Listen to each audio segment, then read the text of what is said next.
Hi, welcome to Noemi and Friends at the Cabin Coffee House in downtown Bemidji, where homemade is in the air. Thank you for joining me tonight. We have a great show. We are going to be interviewing Myrrh Gilman, who is a retired professor at BSU, Bemidji State University. And our Out and About section, I am so excited. It was so fun to go and learn all about Myrrh, but she brews beer. And I know that's been very popular, especially up in here in Bemidji in northern Minnesota. We like to stay warm with our beer. So we're going to watch and learn all about brewing beer. And we also have the musicians, our local Tuesday. Every night we have music here at the cabin. It's Ruby Tuesday, and they play all around our area. So come and join me on our cabin stage, Noemi and Friends.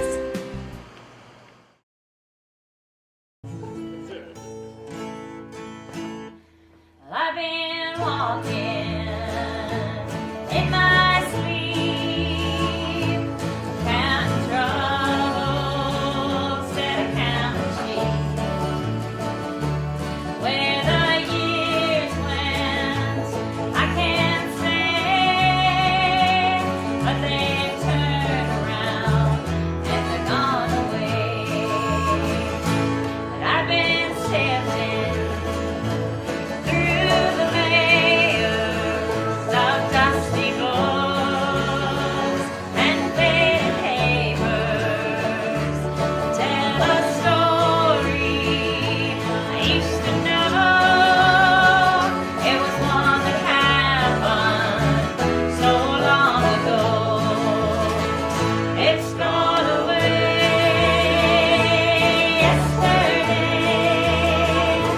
and now I find myself on the mountainside,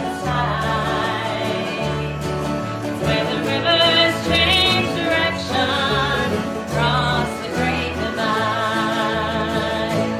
Well, I heard the owl calling softly as the night is falling. With a question, I replied, but he's gone across the borderline, and it's gone away yesterday, and now I find myself on the mountainside, where the rivers change direction across the great divide. The finest hour that I have seen, it is the one that comes between the edge of night and the break of day, when the darkness rolls away.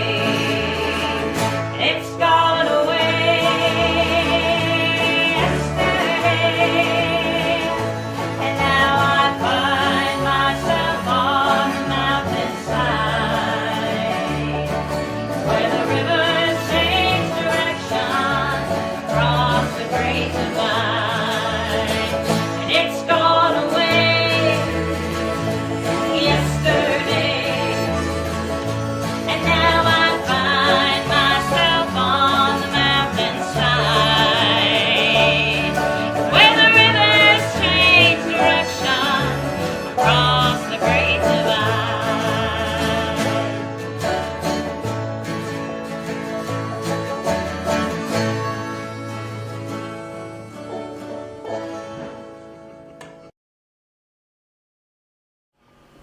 Thanks for joining us tonight, and I have a special guest with us here at the cabin, and I have Myrrh Gilman, who is a recently retired professor from Bemidji State University.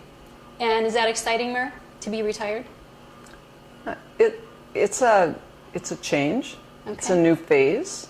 I'm learning how to do it, and it's going pretty well. Well, everybody else that I know is retired doesn't have time for anything, and they thought they were going to have more time. But we'll see as your time goes on, because you're pretty new at it. Do you want my take on that? Sure. I'm just less efficient. So I don't have as much, I feel like I'm busy, Okay. But you could read the paper in 10 minutes or you can read it in 30 minutes. That's true. You can read your email in 30 minutes or you can take 3 hours. And I'm just slow. You're slow. I'm slower. So that's why people think they're busy. Okay. Gotcha. That's what I think. Yeah? But I don't have grandchildren. You don't have grandchildren. Well, they keep you busy too. Yeah. But you have animals. I do. And they keep you busy because I have a pet. But I got to tell you this. You know, I'm one of these people that like to go online and Google. And I Googled, and I got 10 pages of Myrrh Gilman. And you're telling me that this is out of date, which means there's probably another 20 or 30 there. No. No.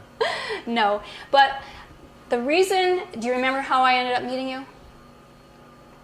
Through bicycling? Through bicycling, our passion. And I'm wearing my pin as I'm passionate about bicycling. And we met at Active Living Minnesota, Yes. which is promoting the physical activities for people to become healthy. And you are an active bicyclist, and you bike year-round? I don't Almost. bike. No, I'm a cross-country skier as well. Okay. And so my feet get really cold. Okay. So I don't like to bike in the winter. Okay. But I will say that from April till it's November now, I have 1,200 commuting miles Wow. this year. Well, I don't do much recreational riding, just back and forth back to and town. forth. Okay. And your drive, you're how far do you live from work? 7 miles. 7 miles. So it's 7 miles in, 7 miles back, and that's awesome. And that's a nice ride. Yeah, it's a very nice ride. I just got back from I went to visit in Georgia, and we took our bikes for the first time where we actually went on vacation, would park our car and bike, and it was fabulous. You get to see so much more when you're on a bicycle. Have you ever done a bicycle vacation? I have not, have you? I did. My very first one, I had corduroys and tennies and no toe clips, and we rode to places like Togo and Wirt and I don't know, I think it was 250 miles, and we camped for 4 nights or something like that. That's awesome. It was great. I think we're going to probably do that just because my husband also appreciated biking. And it's a great event, and Bemidji just became a bicycle-friendly community recently, and we're all excited about that, aren't we? We are. Very We're very excited. With all the implementation of all the trails getting connected, we've come a long way, and I'm excited about it. Yes, and the state is excited for us. Are they? I was out of state when this was announced, so I didn't hear everything when I was out One of of the town. things that I just did was the League of American Bicyclists instructor course, Okay. and I passed. So I'm now a league instructor. Okay. But the people at the state level are very excited about Bemidji and what we're doing. Go Bemidji. And I hope more and more people start biking Me too. because this is good for our tourism as well. So I'm excited, and thank you for coming in and just chatting a little bit, and we'll chat a little bit more. Thanks for having me. All right.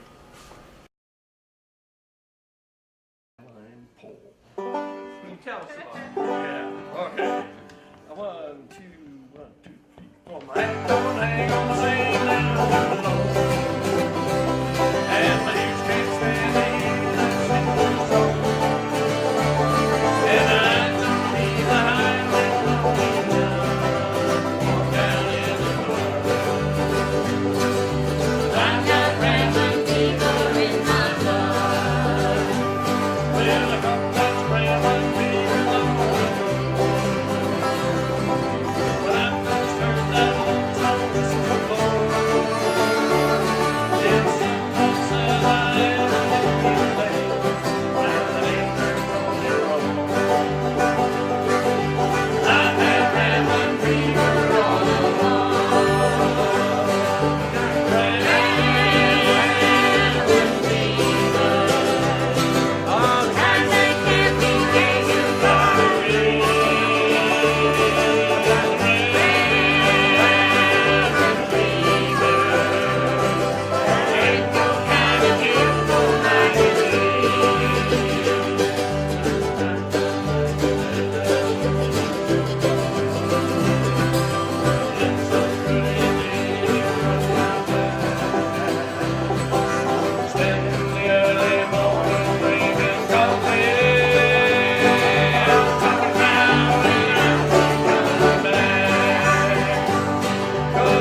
All right, we are back with Myrrh Gilman, and we want to learn a little bit about what you did at BSU.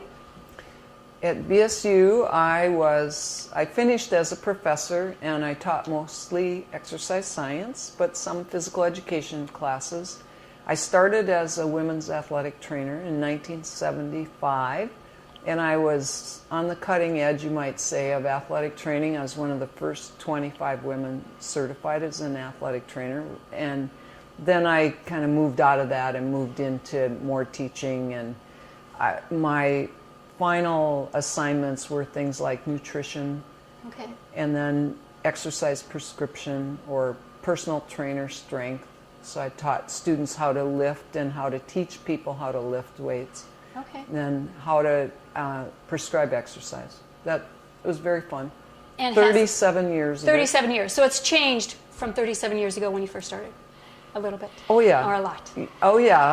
I felt pretty good when I was one of the first people in my department to have this huge computer that was, it had a keyboard and no screen. Everything came up on paper. And, when I left, we all had our own laptops and everything was wireless. So that's a big technology piece. Mm-hmm. Students are different. I think their lives are much more complicated because so many of them have to work so many hours to be able to go to school. And I'd say that I don't want to get into politics, but when the state supported the school more, then students didn't have to work as hard and have as many loans. Really? I didn't think it was that way. I thought more students weren't working as much now, but they're working even more? Oh, yes. I'd say most of them work 10 to 20 hours a week.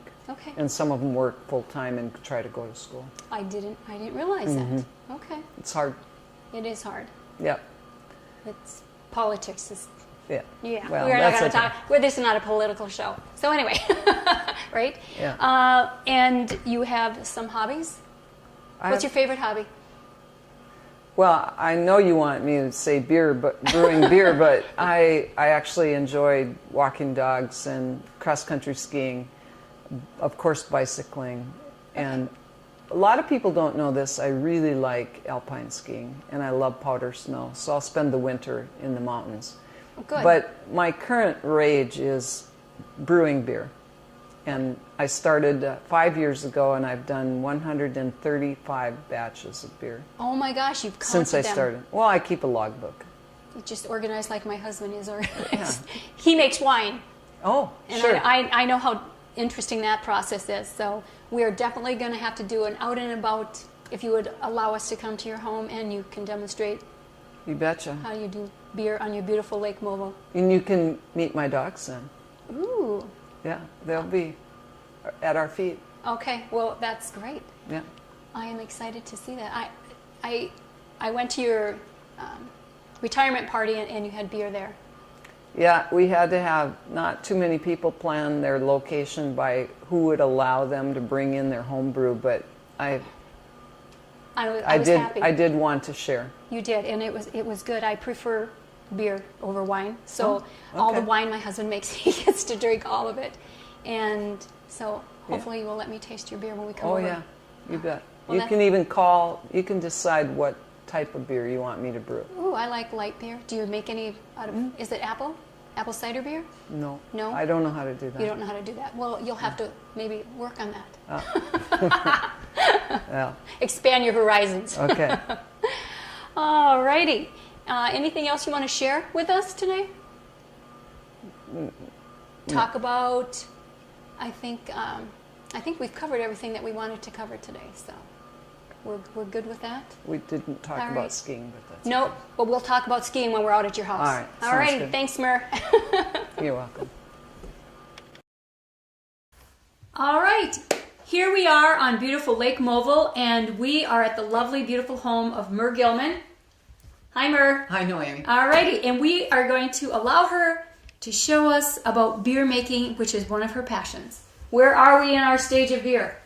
Well, we boiled it for about an hour and a half And what before did we you got boil? here. What's in it? What did I boil? Grains and a malt extract, Okay. and with some hops. So the the grains give it flavor and the hops give it flavor. And now I've been chilling it, and we're going to move it from the pot to the fermenting carboy, Carboy. and then we'll add the yeast after that. Oh, I'm excited. And you have it sitting in a pan of ice water? Sink of Yep, an water? ice bath to Ice bath? chill it down, because when it came off the stove, it was about 200. It was boiling And how long was it on the stove? for about an hour and a half, Hour and a half. and then you have to cool it down and quickly so that it's ready for the yeast, and so that aberrant bacteria and such don't get in there and spoil the taste. And how long have you been beer making? 5 years. 5 years.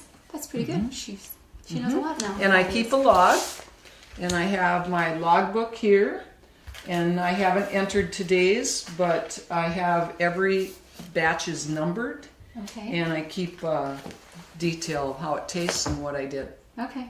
Fun. Awesome. Let's move on to the next stage of beer making.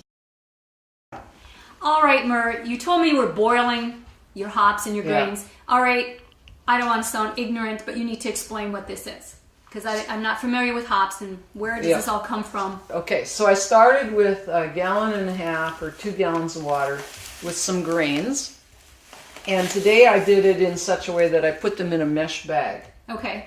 so like a big tea bag. Yep. And I did about a pound of something like that, and I did about 8 ounces of something like this. And these are both grains. And they're both grains. Okay, and they this- have different flavors, Okay. different nutty, roasted, so on.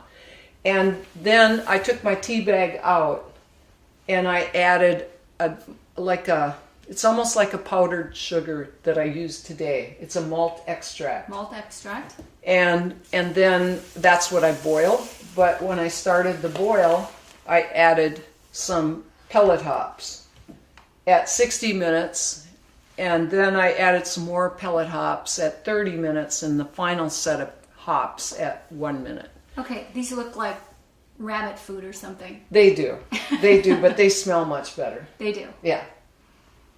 Very nice. Yeah. How I've never known how this works, and I've drank all this beer and I didn't know all of this. And there's different kinds of hops. Yes, this is a pellet hop, and then in here is a leaf hop. I understand there are people that this is a big rage now. People are growing their own hops. So you see the leaf hops aren't ground up and compressed. Okay. And each has its advantages. But I know some people who have them growing crazy in their garden or their lawn in St. Paul. And they don't even necessarily want them, but they grow. They like vine up, don't they? And Yes, beautiful I think so. flowers or something. I don't know about Well, I know that. they vine. I know they vine. Yeah. That's the part I do know. The Okay. deer like them. They do. Yeah. So, Okay. so there are 3 things that make the flavor. There's the grain that gives it a special flavor. There's the malt. That's mostly just fermentables, we call it. So the fermentable means it's something with sugar that the yeast is going to work on and convert to alcohol. And the more sugar you put in, the higher the alcohol content. And if you're interested, I can show you how I figure out the alcohol content of my beers. Okay. And then the hops give it flavor, and the yeast, there are different yeasts that give it flavor. So there are several different variables that can make the different beers have different flavors. Okay. So you keep learning. You've been doing this for 5 years, and you learn more, you read more, research. Yep. And I started out with sort of like cake mixes. You just add water and maybe an egg, and then now I've moved to something a little more complex than what I showed you today. But I didn't have the grains I needed, so I went with the extract. Do you order those online? Do you go to the cities to a special store? Sometimes I get things at our own Harmony Food Harmony, Co-op. that's right. They have lots and lots of supplies. Okay. And some things I get in St. Paul. Okay. So. That's right. They do have a big section on that. Yeah, At they do. They do. Well, So. great. Now the next step is you're going to pour. I'm going to take the wort, it's called, or wort, W-O-R-T. I'm going to take that wort, and I'm going to move it from the boiling pot here to this 6.5 gallon carboy where it's going to ferment over the next few days. So I'm going to take this, and I've got a strainer so I can strain out those hops and any of the extraneous grains that got in there. And then I'll have to add a little more water in the yeast. Okay.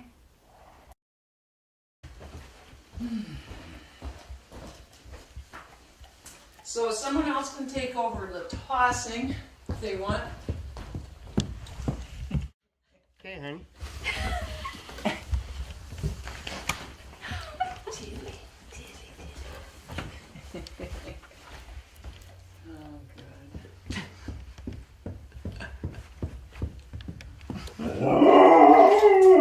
Oh, did you hear your puppy dog is excited you're pouring the beer? Yes, I think they're showing off. They usually just sleep through brewing. They sleep through the brewing. They probably can smell it. They have sensitive noses. And everything was sanitized, and do the same thing. My husband makes wine, and everything's sanitized. Anything you touch. And like I said, I just have to get this There is to a weight that I can tip. okay, Just because of my back. Someone else might take the whole thing and start pouring. and it looks a little syrupy. Yeah, it's real. I hardly ever tasted it, but I think it tastes awful. Okay, Till it till you get the good stuff. Till it gets rid of some of the high sugar content and converts it to alcohol. Okay. So we'll do one more of those. Like that. And then take this. And I'm gonna, sorry, I gotta do this.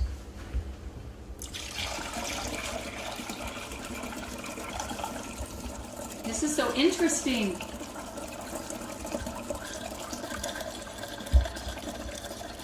When I get done, I'll tell you about the explosion in the kitchen one day. I'll have to go through this a couple times, so. Okay, so now that I've got the wort into the carboy, you can see my carboy isn't quite full, so I'm going to add fresh water to take it up to 5 gallons. And then after that, I'll add the yeast. Okay, and this is all of what's left over of the hops, Correct. Like, which we will compost. I'm going to take this home and throw it in my compost pile.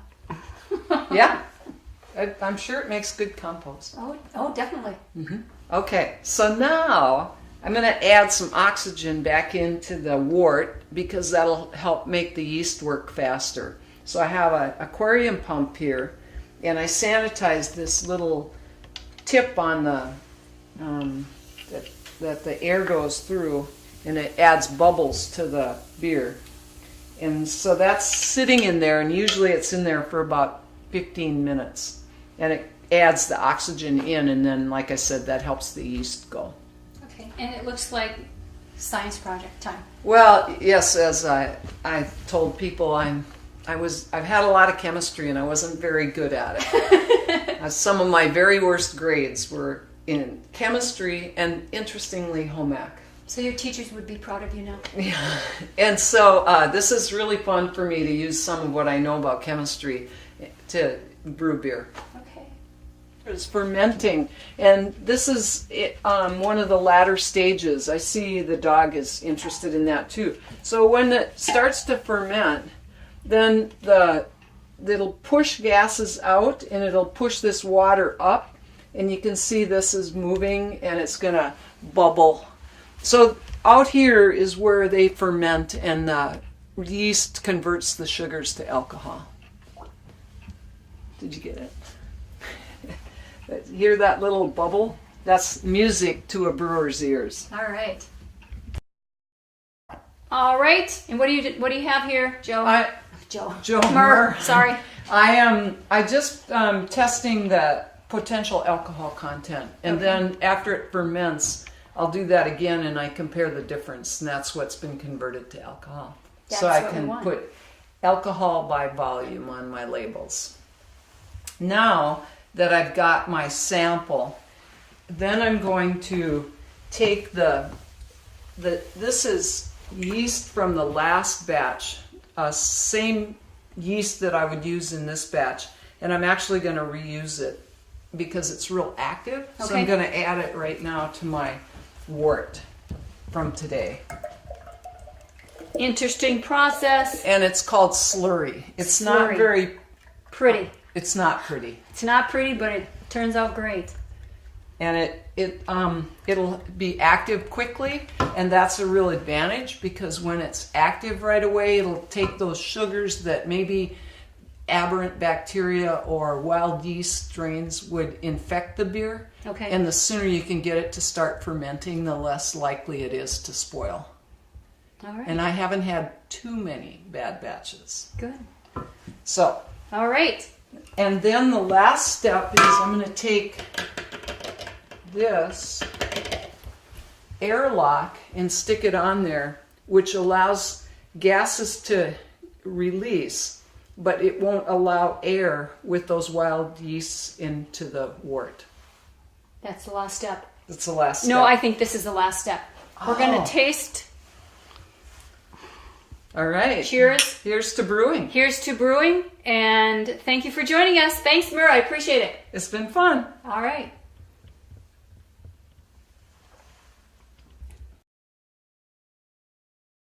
Show.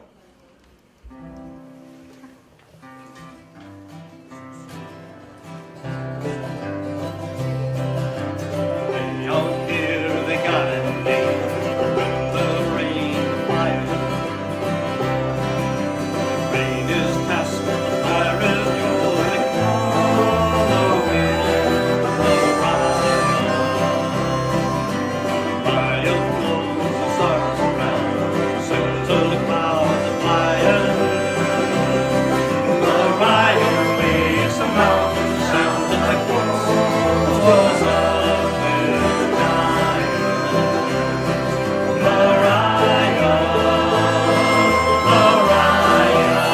They call the wind Mariah. For I heard Mariah's name, heard her wailing, whining. But I had a girl, she loved me, so the sun was always shining. But then one day I left my girl, I left her far behind me. And now I've lost the love, I've lost not even God can find me. Mariah, Mariah, they call the wind Mariah. If they got a name for rain, wind and fire on me. But when you're lost and all alone with the rainbow along me, when I'm a lost and a lonely man, now there's star to guide me. Mariah, oh, I love to be, I need my guide beside me. Mariah, Mariah, they call the wind Mariah. Way out here, they got a name, the wind, the rain, the fire. Rain is test, fire is fuel, they call the wind Mariah.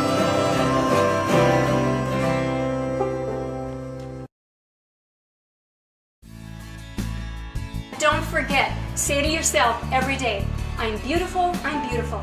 Thank you.